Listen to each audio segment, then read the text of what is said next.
बहुत बड़ी खबर सामने आई है कि दिल्ली जंतर मंतर से सोनम सर को वहां जालिमाना अंदाज से वहां से उठा लिया गया है।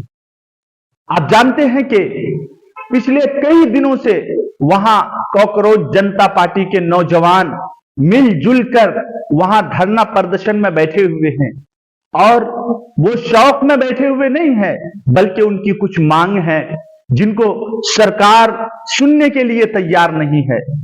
वो पिछले कई दिनों से जंतर मंतर में बैठे हुए हैं, और सोनम सर वहां भूख हड़ताल में पिछले तकरीबन 19 दिन से वहां अपने खाने पीने से रुककर अपने आप को भूखा रखकर धरना प्रदर्शन में बैठे हुए हैं। उनकी सिर्फ एक ही मांग है कि एजुकेशन जो मिनिस्टर है उनको इस्तीफा दे देनी चाहिए, क्योंकि वो उसका अहल ही नहीं है। उनकी लापरवाही बेअतनाही की वजह से आज हमारे मुल्क के बहुत से नौजवानों ने, किसी ने फांसी के फंदों पर अपनों को चढ़ा दिया और किसी ने बिल्डिंगों से छलांग लगाकर खुदकुशी कर ली। तो उनकी एक ही मांग है कि उनको इस्तीफा दे देनी चाहिए, कुर्सी से उनको हटाने चाहिए।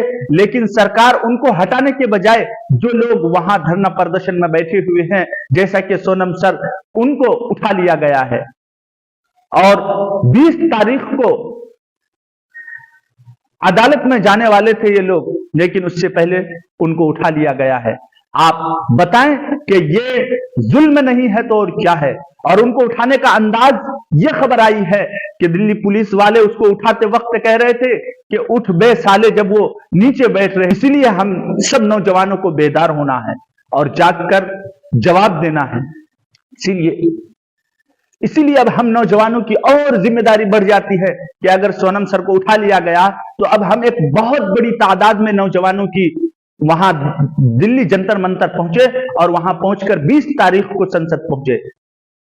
ज्यादा से ज्यादा वीडियो को शेयर करें, लाइक कमेंट करें, ताकि पूरे मुल्क के नौजवानों तक